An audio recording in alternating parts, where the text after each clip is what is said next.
Oi pessoal, tudo bem? Então estou aqui mais uma vez para explicar mais um assunto para vocês, que vai ser justamente o capítulo 13, que fala sobre as funções químicas, tá? Combinação de propriedades comuns.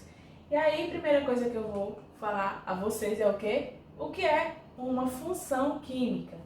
Nós vimos que existem vários tipos de compostos que se ligam de maneiras diferentes também, mas o que é que nós podemos observar?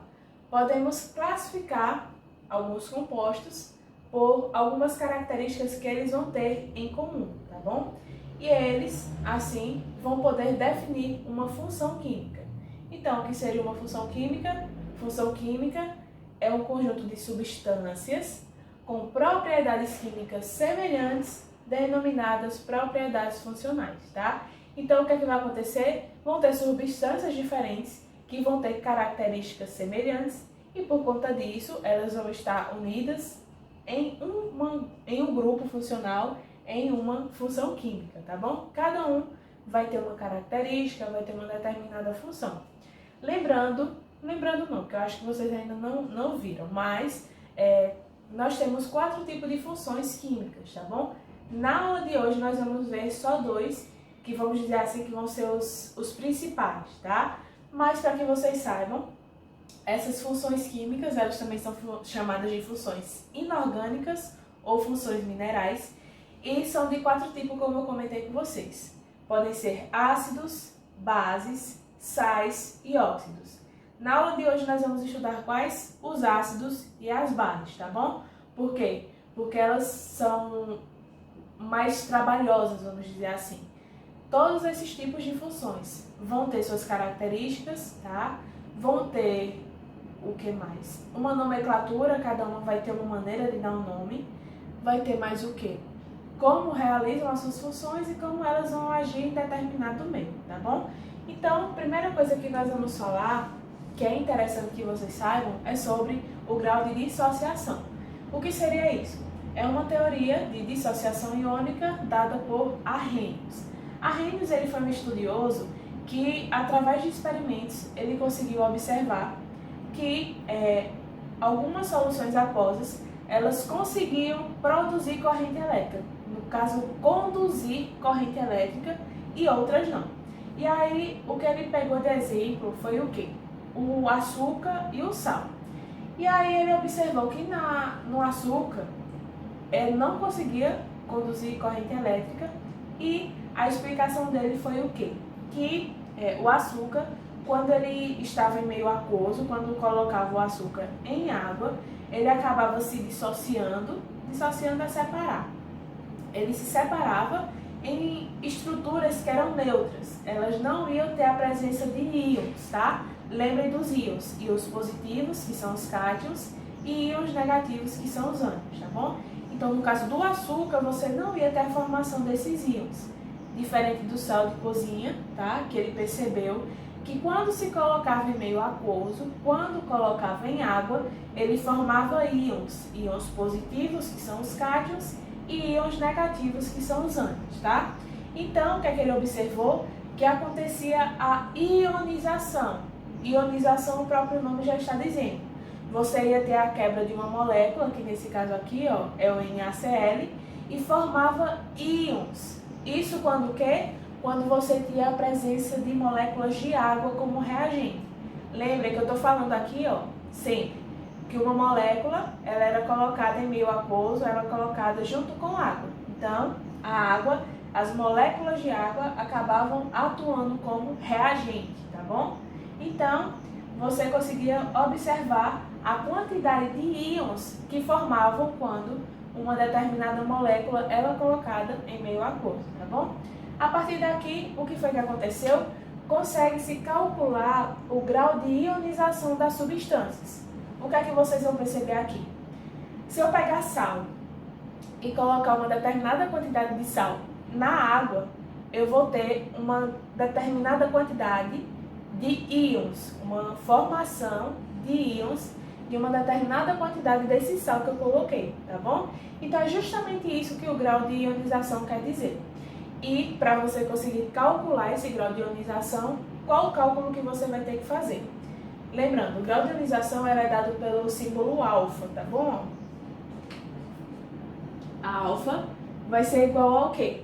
Ao número de moléculas ionizadas, no caso, quantas moléculas elas se desfizeram e formaram os íons, dividido pelo número de moléculas dissolvidas.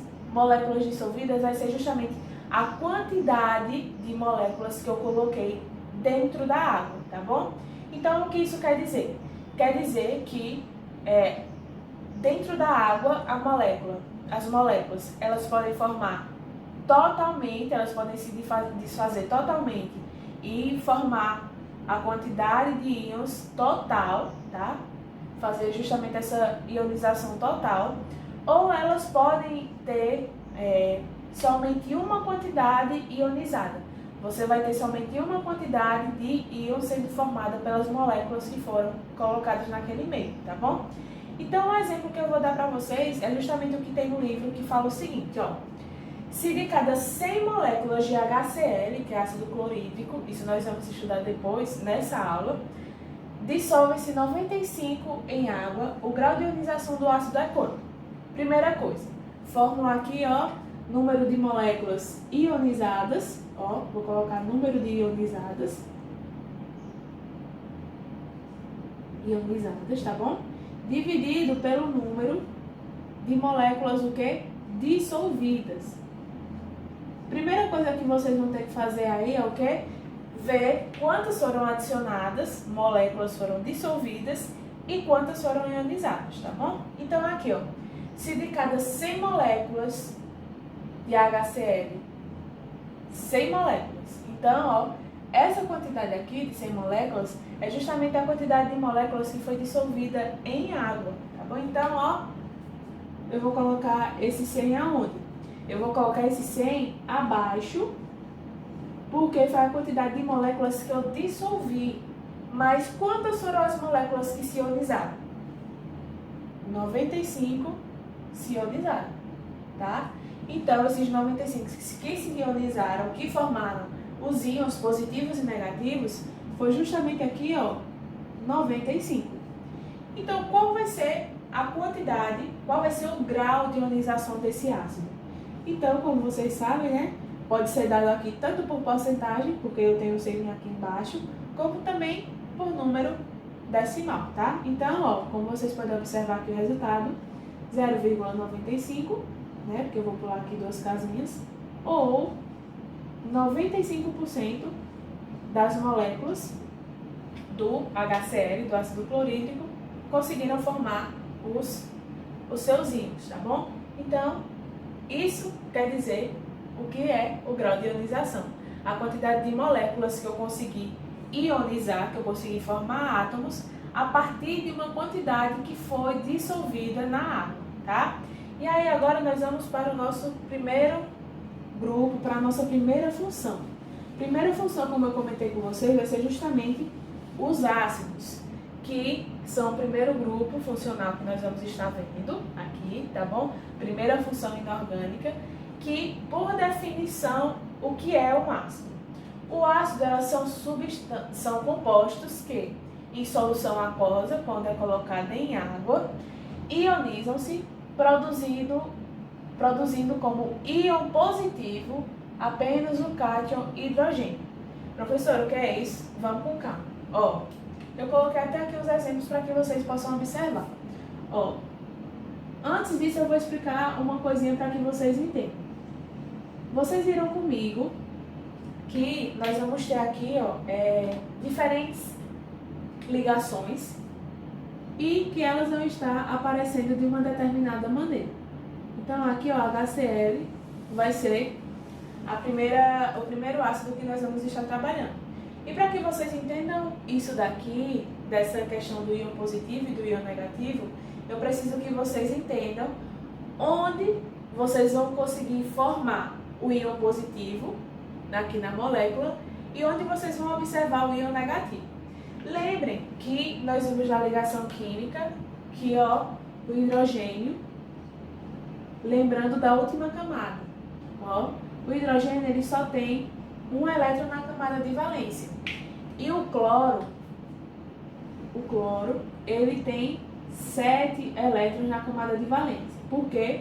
Porque ele participa do grupo 17 ou do grupo ou da família 7A, tá bom? Então aqui para realizar a ligação química, o que é que acontece? Eu vou ter que fazer uma ligação para que eles consigam alcançar a estabilidade. No caso do cloro, ele precisa de mais um elétron para conseguir se estabilizar. E no caso do hidrogênio, ele precisa de quê?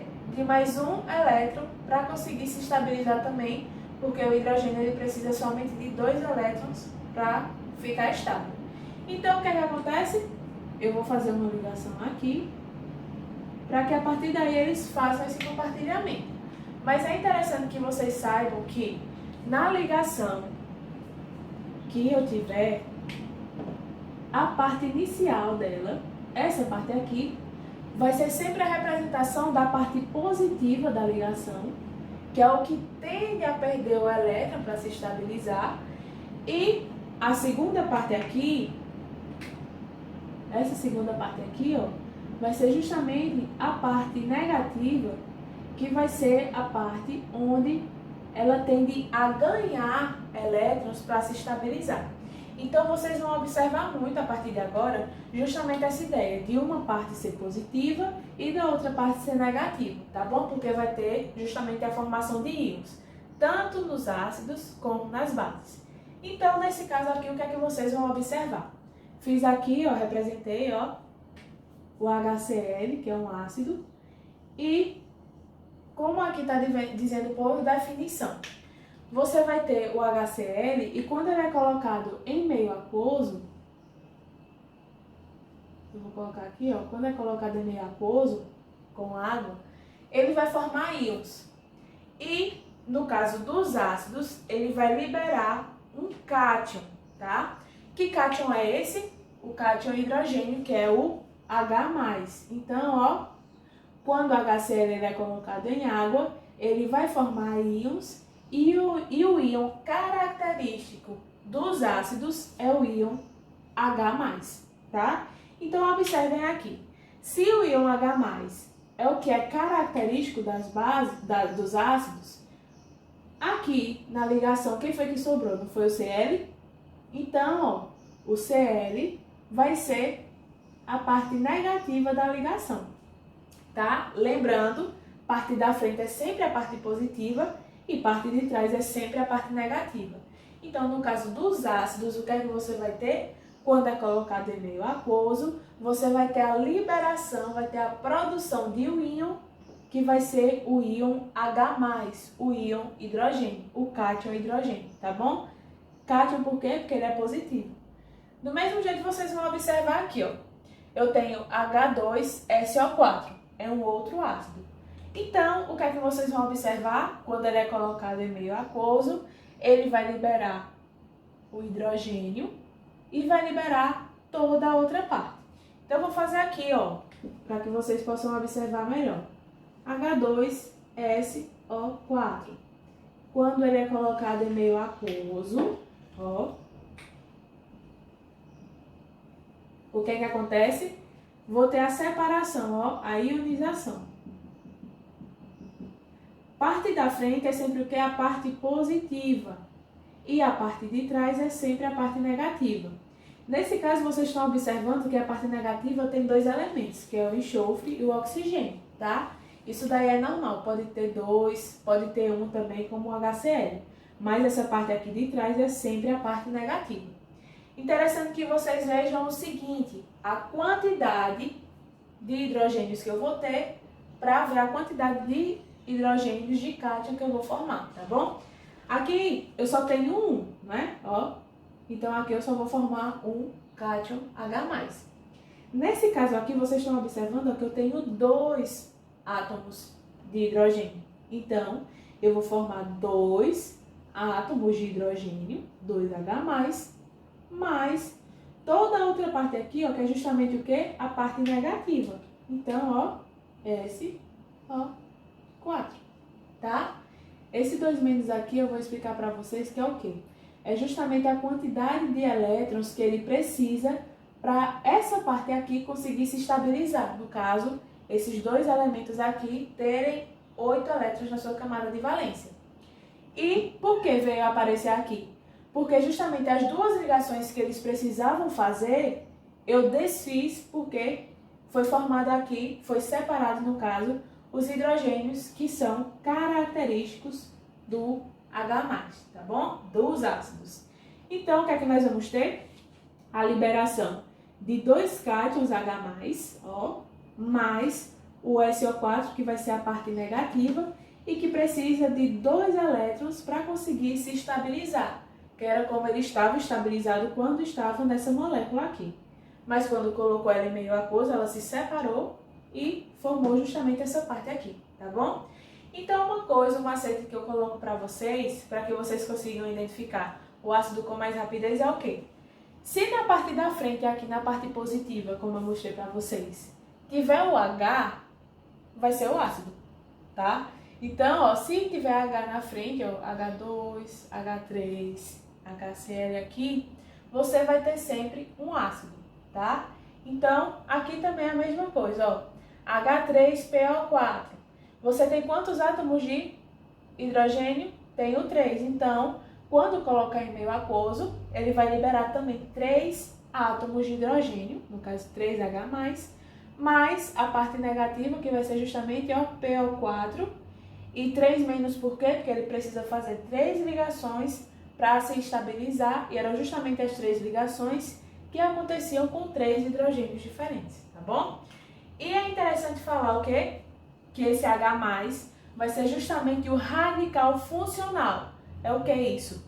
Isso quer dizer que vai ser justamente a parte funcional que dá característica a esse tipo de função, tá bom?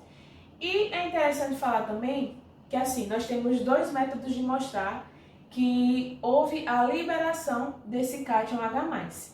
Tem essa maneira aqui, que é o H+, 2H+, ou H+, aqui, que vai ser somente o cátion, mas tem uma outra maneira que é essa daqui, ó.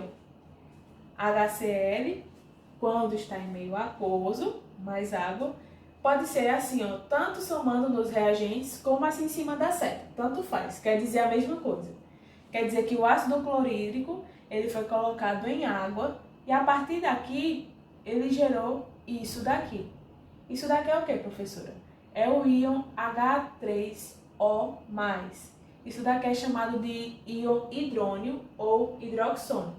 O que é que você vai observar aí de diferente? Aqui, ó, nós temos o HCl mais água, que vai dar o quê? H3O+, mais o Cl-. Aqui o que é que vocês podem observar? A diferença aconteceu justamente aqui na molécula de água, ó. Vocês não sabem que isso daqui vai separar? O H+, ele vai sair, né? E o Cl-, ele vai sair também. Mas diferente daqui, que só fica o H+, o 2 ou o 3 ou 1 só, o que é que acontece? Esse H+, ele vai se unir com a molécula de água e vai formar o íon que é justamente, ó, H3+. Vocês podem observar aqui, ó, 2 com mais 1 daqui dá quantos? 3. Então, H3O+. E por que esse mais está aqui? Porque essa molécula, essa estrutura aqui, esse íon, ele não é neutro, não é estável. Ele vai ter como se fosse uma ligação a mais, tá? Ele vai estar fora da estabilidade. Então, para que ele fique estável, o que é que ele precisa? Ele precisa perder um elétron, que é justamente o que acabou unindo nesse processo aqui. Mas, o que vocês devem saber?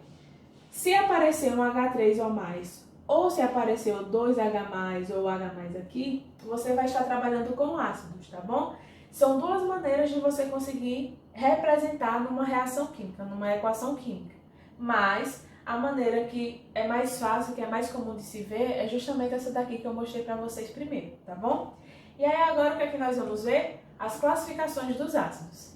Primeira coisa que nós vamos ver vai ser em relação à quantidade de hidrogênios ionizáveis.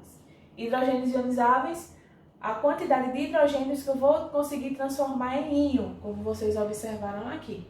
E aí eles podem ser como?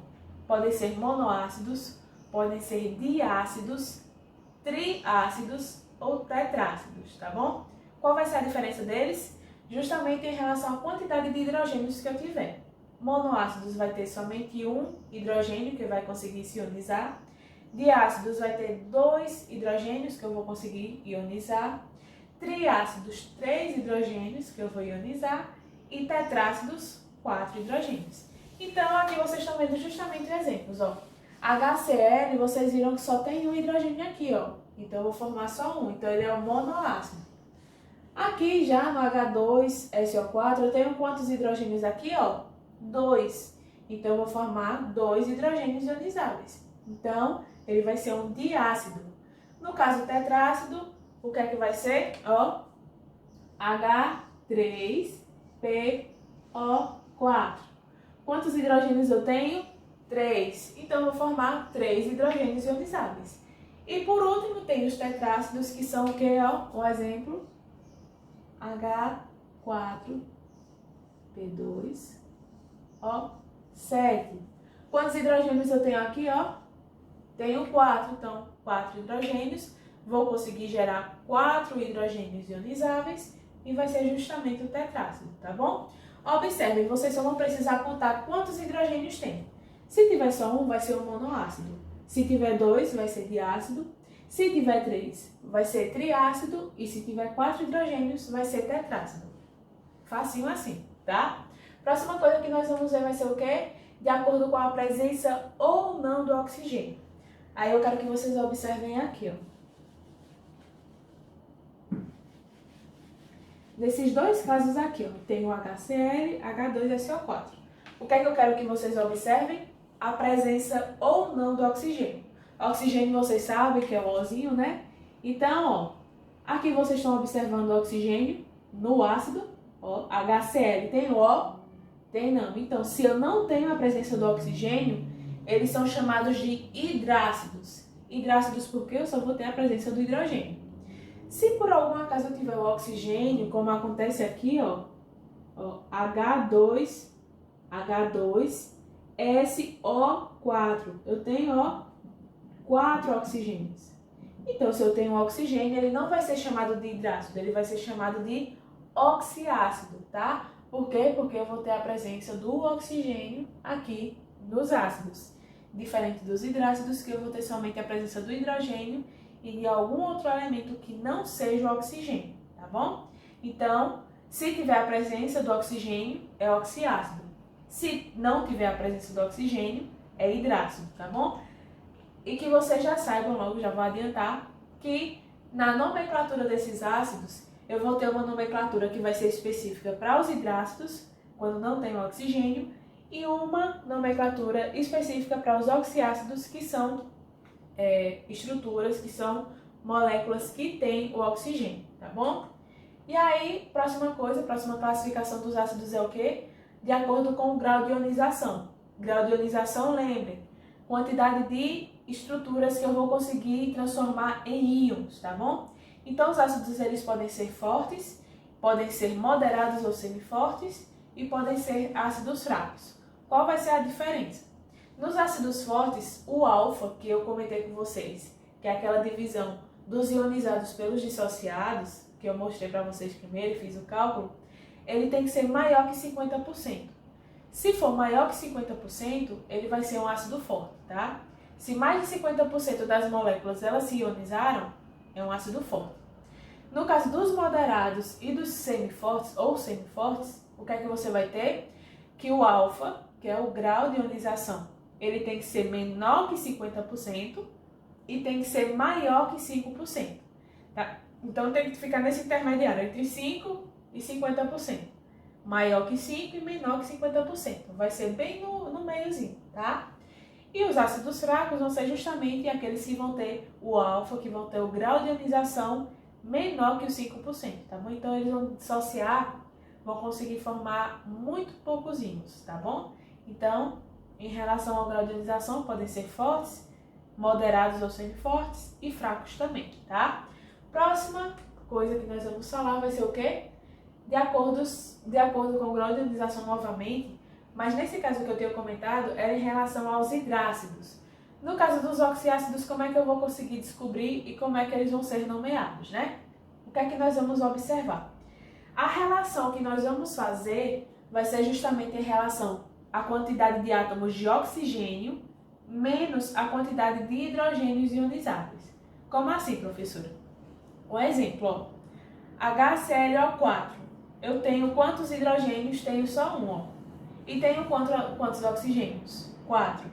Então, pela subtração que eu tenho que fazer, que é o número de oxigênios menos o número de hidrogênios, eu vou ter 4 oxigênios menos um hidrogênio.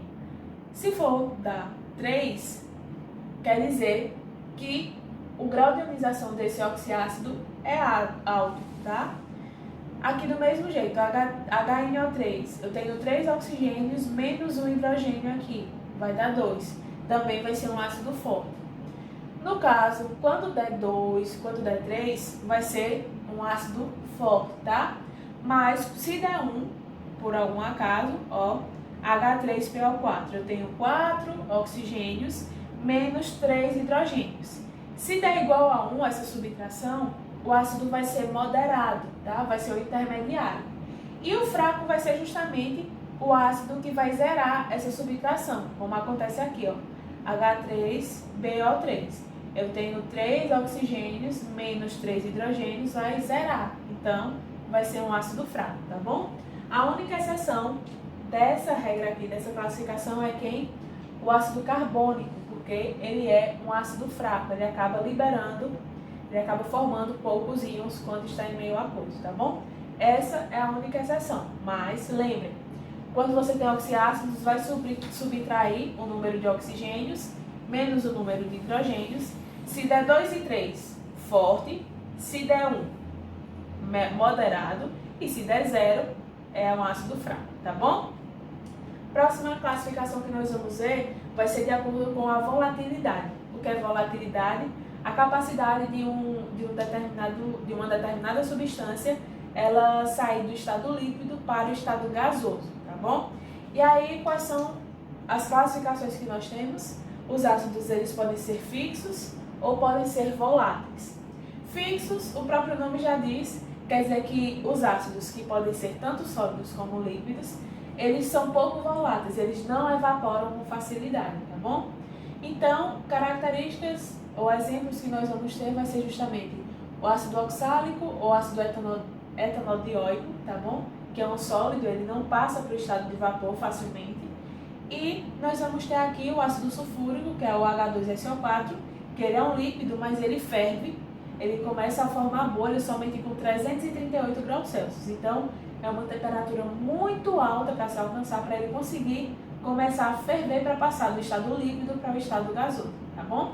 E o outro tipo de ácidos que nós vamos ter vão ser os voláteis, que são o quê? Os líquidos, que são voláteis, que vão passar para esse estado, ou aqueles ácidos que já vão estar no estado gasoso numa temperatura bem baixa.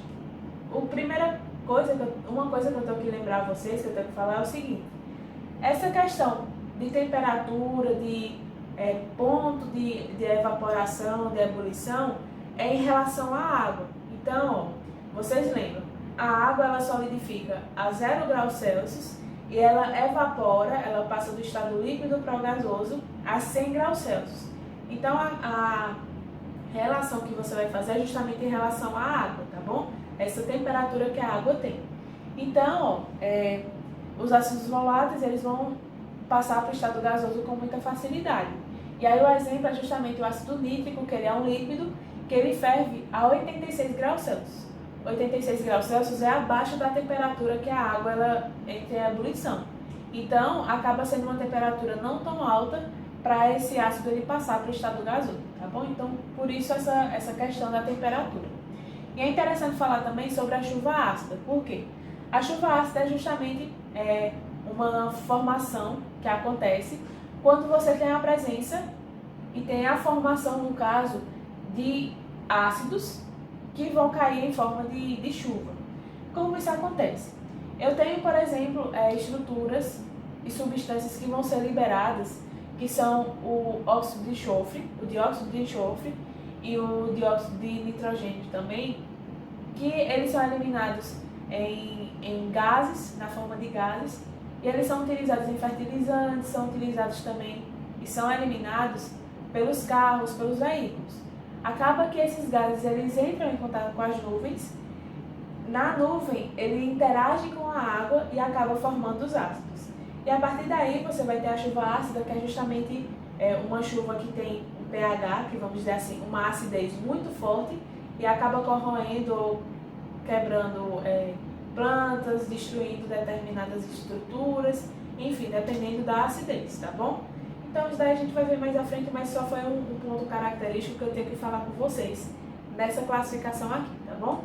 E agora nós vamos falar da nomenclatura dos ácidos. Lembrando que eu falei para vocês que quando ele não tem o oxigênio, ele vai ter um tipo de nomeação. E quando ele tem o oxigênio, ele vai ter um outro tipo de nomeação. Como é que vai acontecer? Nos hidrácidos, que são quando não tem o oxigênio, o que é que você vai ter que fazer? Como é que você vai dar o nome? Primeiro você coloca o nome ácido, depois vai vir o nome do ânion e depois você vai acrescentar o hídrico no final. Como assim, professor? Vamos lá. Lembrando, cátion da frente, ânion o de trás, tá? Então, ó, ácido, porque vai ser característico desse H+ aqui. O nome do ânion vai ser justamente o ânion que foi formado aqui, ó. No caso aqui, que vocês estão vendo, o nome desse elemento não é cloro? Pronto, então, ó, cloro, só que no lugar de colocar o O no final, você vai colocar hídrico. Então, ó, ácido clorídrico. Por quê? Porque o ânion era antigamente o chamado cloreto. Esse íon aqui, Cl-, tá bom? É cloreto. Assim como você pode fazer aqui, ó, HI. Esse I é o iodo, tá bom? E o ânion, que é o I-, é chamado de iodeto. Então, ácido iodídrico, porque o finalzinho ele vai ficar com essa terminação hídrico, tá? Lembrando que isso só são para os hidrácidos, quando não tiver o oxigênio. Aqui, ó, H2S, aqui é um enxofre. O ânion, que é o S2-, assim, ó. Esse íon aqui é chamado, esse ânion aqui é chamado de sulfeto, tá? Então, no lugar de eto, eu vou colocar o quê? Hídrico, tá? Do mesmo jeito aqui que esse HCN, esse CN, que é a união dos dois, é chamado de cianeto. Então, no lugar do eto, aqui no final, eu vou colocar hídrico. Então, ácido cianídrico. Essa é a nomeação dos hidrácidos. No caso dos oxiácidos, nós vamos ter outra nomeação, que é a seguinte. Nós vamos ter o nome ácido na frente, o nome, o prefixo do nome do elemento e o ícon quando você tiver uma determinada quantidade de oxigênios. Como assim, professor? Então, ó, HNO3. O oxigênio está aqui, né? Pronto. Nesse caso aqui, o que é que você vai observar? É como se você tivesse um ácido padrão, que vai ter uma determinada quantidade de oxigênios, que vai ser o padrão. E esse padrão, ele pode tanto ganhar oxigênio, pode, por exemplo, aqui é HNO3, ele pode ficar HNO4, e ele pode perder também oxigênio. Ele pode ficar no lugar de HNO3, ficar HNO2 ou HNO1, somente com 2 ou com 1 oxigênio. Isso vai variar. Então, é importante que vocês saibam que, no caso, o ácido padrão que vai ter o final ico no lugar de hídrico, como nos hidrácidos que nós vimos antes, tá bom? Então, ó, o NO3 aqui, ele é o íon nitrato, tá? No lugar do ato aqui, eu vou colocar o ico, ao invés de colocar hídrico, porque hídrico é nos hidrácidos. Então, ó, ácido nítrico, porque o ico é a terminação dos oxiácidos, tá bom? Do mesmo jeito aqui, ó, o H2SO4. Esse SO4, 2-, ele é o sulfato, o ânion sulfato. Então, esse átomo aqui sai e nós vamos ter justamente o final ico aqui, que é a nomenclatura dos oxiácidos. Então, ácido sulfúrico, tá? E aí, como eu comentei com vocês, ele pode aumentar a quantidade de oxigênios, tá? Então, no lugar de H3, HNO3, ele pode ficar com HNO4. Aqui também, ó, H2SO4, ele pode ficar com H2SO5. Aumentou o oxigênio. Vai mudar o nome? Vai, mas vai ser somente o nomezinho que vem à frente, tá? Por quê?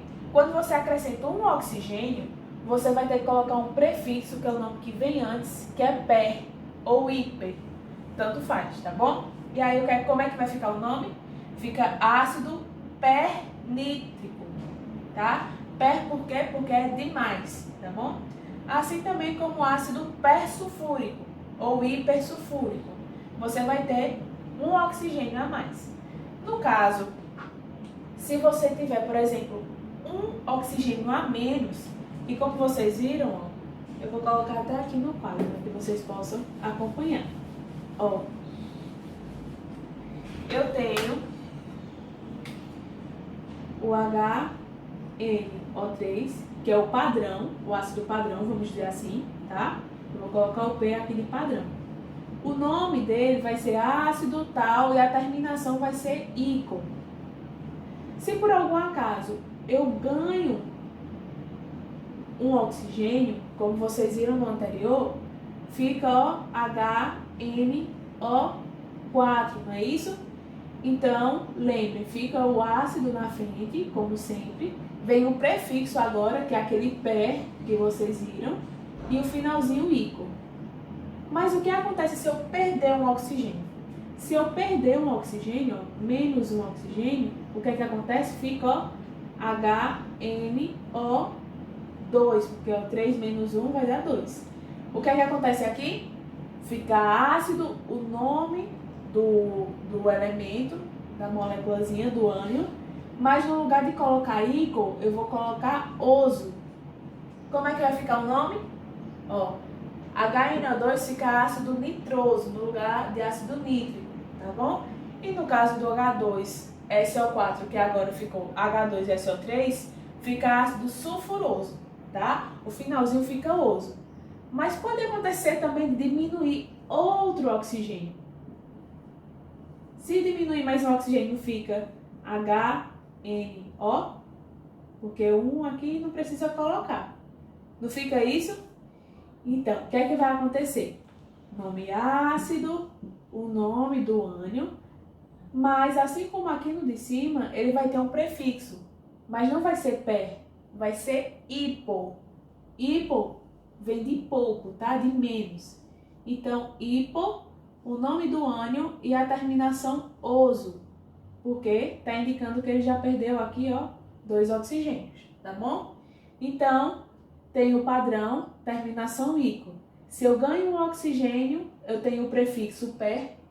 Se eu perco um oxigênio, vai de ico para oso. E se eu perco 2 oxigênios aqui do padrão, ó, de 3 menos 2 dá 1, eu vou ter o prefixo também, só que é hipo, e o finalzinho oso, tá bom?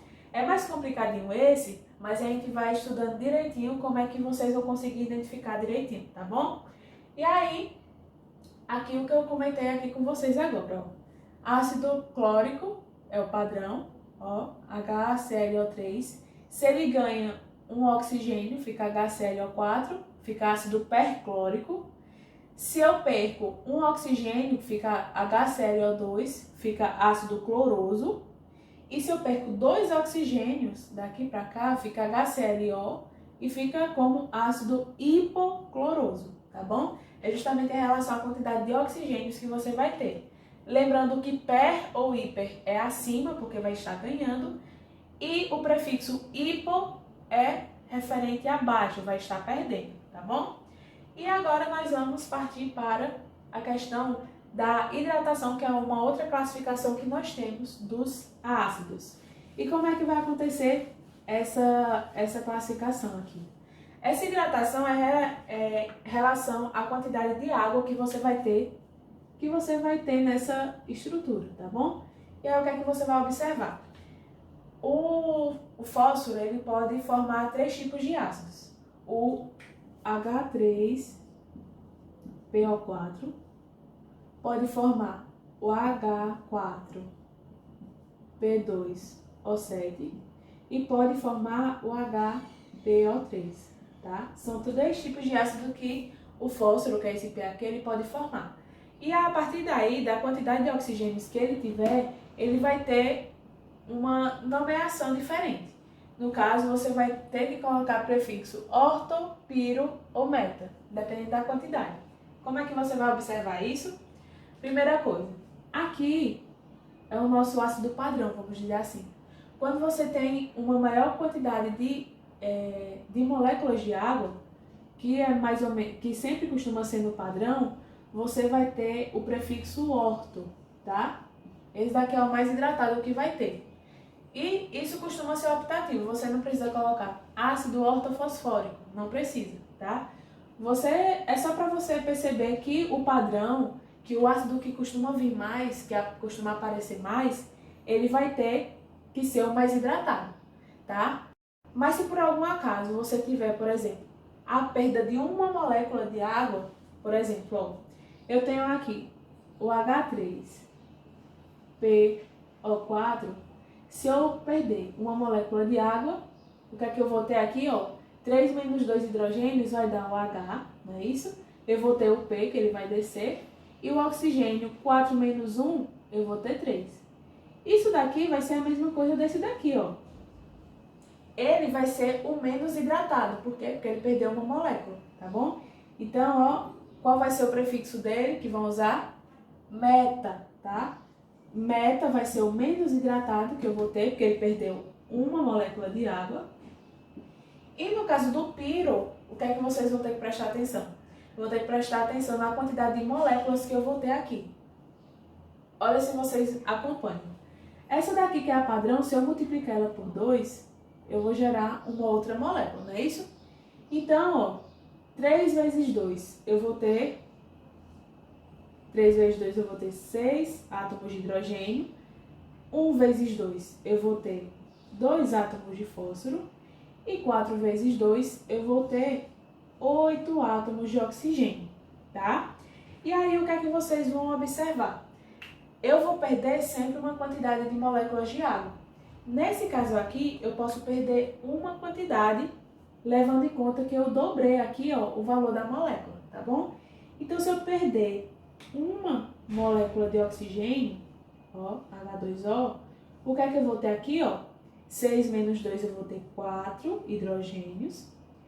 P2, porque não tem nenhum P aqui para diminuir. E o oxigênio, 8 menos 1, eu vou ter 7 oxigênios, 7 átomos de oxigênio.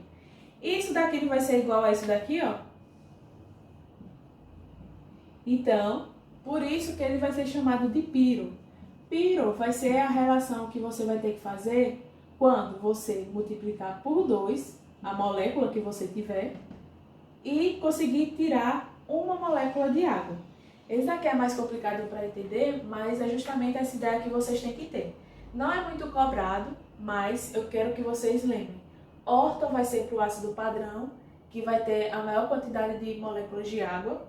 O piro vai ser quando você fizer uma relação de multiplicação com a molécula e conseguir retirar uma molécula de água, tá bom? E meta vai ser justamente a menos hidratada, que você vai tirar uma molécula de água da padrão, tá? Como eu fiz aqui, a subtração que gerou ela. Isso daqui, tá? Então, tem alguns ácidos que vocês podem observar no cotidiano. Ácido clorídrico, ácido fosfórico, ácido acético, ácido sulfúrico, ácido nítrico e ácido carbônico. Desse daqui, o que é que eu quero que vocês façam? Que vocês anotem no caderno onde é que nós vamos observar esses ácidos aqui. Tem no livro de vocês, então se quiserem dar uma marcada e já escrevam no caderno, tá bom? Do mesmo jeito com as bases. E agora nós vamos começar com a base. Aqui vai ser um pouquinho mais rápido, porque tem menos classificações do que no ácido, tá bom? Então vai ser um pouquinho mais fácil, vamos dizer assim. Na base, por definição, o que é que ela é? Bases são compostos que se dissociam ionicamente e liberam o íon negativo, apenas o ânion hidróxido, que é o OH-, também conhecido como oxidrila ou hidroxila. Lembre, ácido eu falei que era o íon cátion, né? O íon positivo, o H+. No caso das bases, vai ser o íon negativo, o ânion, que é o OH-, tá? Então, vamos perceber por quê? Que o OH- vai ser o radical funcional das bases. Lembrando, HCl, nós vamos ter o H+, que vai ser o grupo funcional dos ácidos, e o Cl-, tá bom? Lembrando, parte positiva na frente e parte negativa atrás. Já no caso das bases, nós vamos ter o quê, ó? Vamos ter também em meio aquoso, vai dissociar. O que é que acontece aqui? Normalmente, nos ácidos, esses íons aqui eles já estão meio que formados. Por quê? Porque eles precisam já, como se fosse perder um perde os elétrons e o outro vai ganhar. Então é como se os íons eles já estivessem formados e que quando entrasse no meio aquoso já liberassem rapidamente. Já no caso do NH das bases, o que é que acontece? Elas estão mais neutras, mais estabilizadas. Acaba que quando você entra no meio aquoso, elas vão formar os íons. Elas não vão estar já, ok, com os íons formados e unidos, tá? Então é uma diferenciaçãozinha que você vai ter o quê? Nos ácidos, os íons já vão estar meio que formados. E nas bases você vai ter a formação dos íons quando for colocado em água, tá bom? Então aqui, ó, como vocês observaram, lembrando, parte da frente, parte positiva, que vai gerar os íons, e parte de trás é a parte negativa, tá bom? Então, ó, parte positiva, o Na+, mais o OH-, que é a parte negativa. Lembrando, H+, ácido, parte da frente, e outro macete para a parte da base, ó, parte da base vai ser a parte de trás, a parte negativa. E se tiver o OH, vai ser justamente, ó, o grupo funcional da base, tá? E aqui tem vários exemplos. Lembrando, ó, como ele fica na parte de trás, você pode ter a presença de um OH-, que é uma hidroxila ou oxidrila, tanto faz, mas eu vou chamar de hidroxila, tá bom? Eu posso ter uma hidroxila, eu posso ter aqui, ó, a presença de duas hidroxilas, vocês podem observar aqui o parêntese, ó. Tenho duas hidroxilas, tá bom? E posso ter até 3 hidroxilas, tá? Vai assim a quantidade de hidroxilas que você tiver, vai ser a quantidade que você vai formar de ânions aqui, que é justamente o que vai dar característica à base, tá bom? Então, o que é que nós vamos ver de classificação das bases? Assim como nos ácidos, você vai observar a quantidade de alguma coisa. No caso das bases, é a quantidade de hidrogênios ionizáveis, mas no caso das bases vai ser o quê? Número de oxidrilas, número de hidroxilas ionizáveis. Então, como eu comentei com vocês, pode ter uma, pode ter duas, pode ter 3 e pode ter 4, tá? Quantidade de hidroxilas. Então, ó, NaOH, como eu coloquei aqui, ó, só tem uma. A CaOH2 pode ser também um tipo de base. Por quê? Porque, ó, CaOH2. Tenho duas hidroxilas. No caso da tribase, que é quando você tem 3, o que é que você vai ter, ó? Vou trocar o pincel. Ó, se você tiver 3 hidroxilas, como eu estou mostrando aqui, vai ser uma tribase. E quando tiver 4 hidroxilas, que é esse OH- aqui, você vai ter uma tetrabase, tá bom? Então lembre, monobase 1OH, dibase 2OH, tribase 3OH e tetrabase 4OH, tá bom? Do mesmo jeito dos ácidos, só muda o nome. Agora vamos falar sobre grau de ionização. Grau de ionização, o que é que nós vamos ter? Bases fortes e bases fracas. No caso das bases fortes, que ela vai ser praticamente 100% o grau de ionização, no caso toda a molécula vai se dissolver, vai se ionizar, o que é que nós vamos ter? Ácidos, bases que vão ser formadas de metais alcalinos e metais alcalinos terrosos. O que são eles? Metais alcalinos, lembrem aí, grupo 1, e metais alcalinos terrosos, grupo 2 da tabela periódica. Então, todos os elementos que eu tiver no grupo 1 e no grupo 2 vão formar bases fortes, tá bom? No caso das bases fracas, vão ser os outros todos, tá bom? Das outras famílias todas. E, inclusive, os hidróxidos de amônio, tá? Que é o NH4OH. Ele também é uma base fraca, tá? Lembrando, é interessante que vocês saibam que as bases, normalmente, ela é feita somente com metais. Então, grupo 1, grupo 2, aquela parte do grupo 13, grupo 14, por ali, tá bom? Então, todos vão ser feitos por metais, maioria, tá? Outra característica de acordo com a solubilidade em água. Se ele vai ser solúvel, se ele vai se dissolver em água ou não. No caso das solúveis, o que é que nós vamos ter? Vão se dissolver em água as bases que vão ser formadas por metais alcalinos.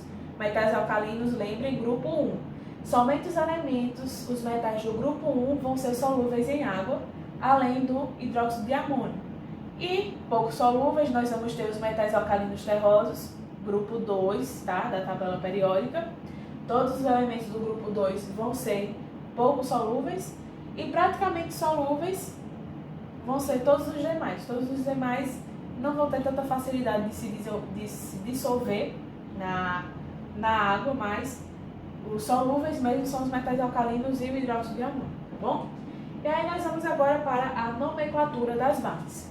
Aqui o que é que nós vamos observar? Como é que vai ser dado o nome, né?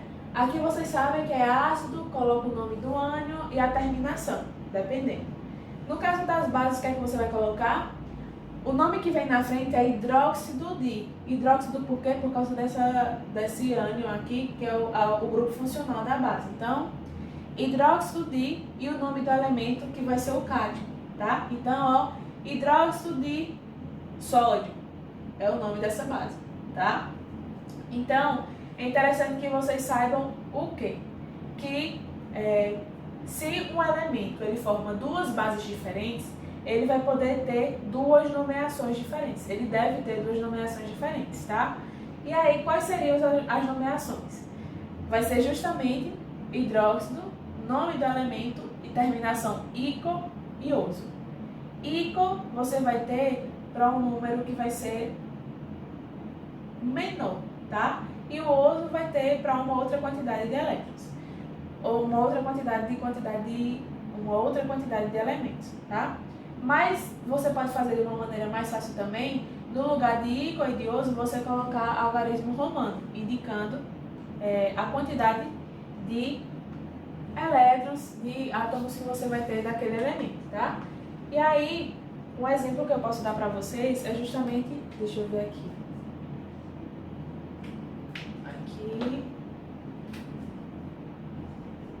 Aqui, Fe.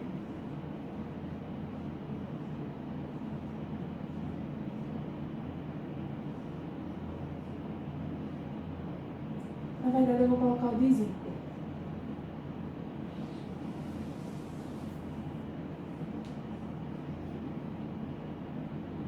Não, gente, vou colocar o do ferro mesmo, ó. O ferro, ele pode formar esses dois tipos de base. Aí, para vocês lembrarem dos tipos de nome que ele pode ter quando tem duas bases diferentes, o que é que você vai observar? O que tiver menor quantidade de hidroxilas aqui, você vai colocar o ico, tá? E o que tiver maior quantidade, você vai colocar o oso, tá? Então, na verdade é o contrário, ó, quantidade de hidroxilas liberadas. O de maior quantidade você coloca ico e o de menor quantidade você coloca oso, tá? Então, ó, nesse caso aqui, como é que fica? Menor quantidade, terminação oso. Então, ó, hidróxido, o nome desse elemento é ferro. Então, ó, hidróxido férrico, porque a terminação tem que ser... Não, gente. Hidróxido ferroso, perdão. Ó, hidróxido ferroso por quê? Porque ele vai ter uma menor quantidade de hidroxilas para liberar. Já no caso aqui desse outra base, como é que fica o nome? Ó, hidróxido. No lugar do oso, aqui no final, vai ser ico. Então, ó, hidróxido férrico, tá? Isso só acontece quando você tiver o mesmo elemento formando duas bases diferentes, tá bom? E outro modo de você colocar vai ser justamente com o algarismo romano. Como é que você vai fazer isso? Dessa maneira aqui, ó. No lugar de colocar o oso aqui, você vai colocar hidróxido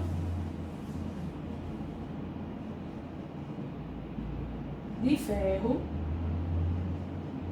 e vai colocar a quantidade de hidroxilas que você tem. Aqui no caso não são duas, então ó, você vai colocar hidróxido de ferro 2. Aqui do mesmo jeito, hidróxido de ferro. Quantos tem? 3. Então, hidróxido de ferro 3. Maneira mais fácil, né, de conseguir colocar. Mas eu tenho que explicar para vocês as duas maneiras que eu tenho de dar o nome para bases que são de um mesmo elemento, tá bom? Bases diferentes. E aí, aqui vocês vão observar também as bases que são comuns no cotidiano, né? Tem o hidróxido de cálcio, amônio, hidróxido de amônio, hidróxido de magnésio e o hidróxido de alumínio, tá?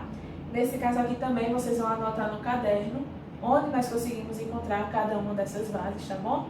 E por último eu vou estar falando sobre o confronto ácido e básico. Eu expliquei para vocês esses dois aqui hoje, por quê? Porque eles são totalmente opostos, mas eles podem reagir. Quando eles reagem, qual o nome da reação que é formada a partir da interação do ácido com a base? É chamada de reação de neutralização. Lembrem do seguinte, reação de neutralização é a formação, a reação no caso do ácido com a base, e eles vão ter de produtos um sal e a água. Isso eu vou explicar para vocês quando eu explicar os sais, porque a partir daí vocês vão conseguir entender a característica do sal e o que é que essa reação de neutralização vai acontecer, tá bom? Mas hoje eu quero mostrar para vocês somente essa última parte, que é sobre o quê? Sobre indicadores de pH. Como eu comentei com vocês, existem estruturas que vão ser ácidas, vão ter substâncias que vão ser básicas, vão ter substâncias que vão ser sais e tudo mais. Mas é interessante que vocês saibam que ácidos podem ser corrosivos, que bases também podem ser corrosivas e que você não pode estar cheirando nem tocando qualquer coisa sem saber o que é. Então, para facilitar, alguns estudiosos eles conseguiram observar que reações de determinadas substâncias elas reagiam com os ácidos e com as bases e conseguiam indicar, sem eu precisar estar provando, cheirando ou colocando muito próximo dos olhos, se era uma substância ácida ou uma substância básica, tá? E o nome dessas estruturas aqui, dessas substâncias, são justamente os indicadores de pH, tá? Nomes que são conhecidos são o quê? Fenolftaleína, é um nome estranho, mas tem. Fenolftaleína, nós temos o papel de tornassol azul e vermelho e também temos o indicador de pH universal. Cada um deles como é que funciona? Alguns eles vão interagir com o ácido ou com a base e vão modificar a cor. Como é que isso pode acontecer? Não dá para fazer agora com esses indicadores aqui, porque não dá, tá? E tem que ter determinados tipos de substâncias. Mas eu vou fazer o experimento 2, na verdade, na próxima aula, para que vocês possam entender um pouquinho mais ou menos como é que funciona, tá? Então, a fenolftaleína, ela reage somente com substâncias básicas. Então, o que é que você vai observar? Numa solução neutra, que não é ácida nem básica, você vai ter que ela vai ficar incolor. No caso da solução ácida, ela fica incolor também, mas no caso da solução básica, se você tiver uma base no meio, ela vai mudar de coloração e vai ficar rosa, tá? Assim também como o papel de tornassol azul, que o que é que ele vai fazer? Ele vai interagir com uma substância ácida. Então, ó, um papelzinho azul, se você entrar em contato com uma substância ácida, ele vai deixar de ser azul e vai ficar vermelho. Do mesmo jeito, o papel de tornassol vermelho. O azul ele age com a ácida e o vermelho ele vai agir com a básica. Então, o vermelho, quando entrar em contato com uma substância básica, ela deixa de ser vermelho e fica azul. É bem legal, bem interessante, mas eu vou mostrar para vocês depois, se tudo der certo, tá bom? E o último aqui, o que é que você coloca? Coloca esse papelzinho aqui, ó, numa determinada solução, seja ácida ou básica, e aí ela vai interagir e vai pegar uma determinada cor. E aí, a partir daqui, dessa corzinha que você conseguiu pegar, você vai tentar comparar com o pH que é dado justamente no local onde vem justamente esses papeizinhos de pH universal, tá bom? E aí é interessante que vocês saibam que esse pH ele pode ser de 0 até 14, tá bom? E eles vão variar de 6, de 7 até chegar a 0, quando diminui o pH, mais ácida vai ser a solução. E de 7 para baixo, de 7 até 14, você vai ter que a solução vai ser mais básica, tá bom? Isso daqui é bem interessante que vocês vejam, justamente pela mudança de coloração que você vai ter dependendo do indicador. E aqui também no livro de vocês tem justamente características aqui ou exemplos de coisas que são ácidas e coisas que são básicas, tá bom? Então a aula de hoje foi isso, foi um pouquinho mais longa, mas vocês entenderam tudo direitinho. Qualquer coisa podem perguntar pra mim, tá? Beijo e até a próxima aula.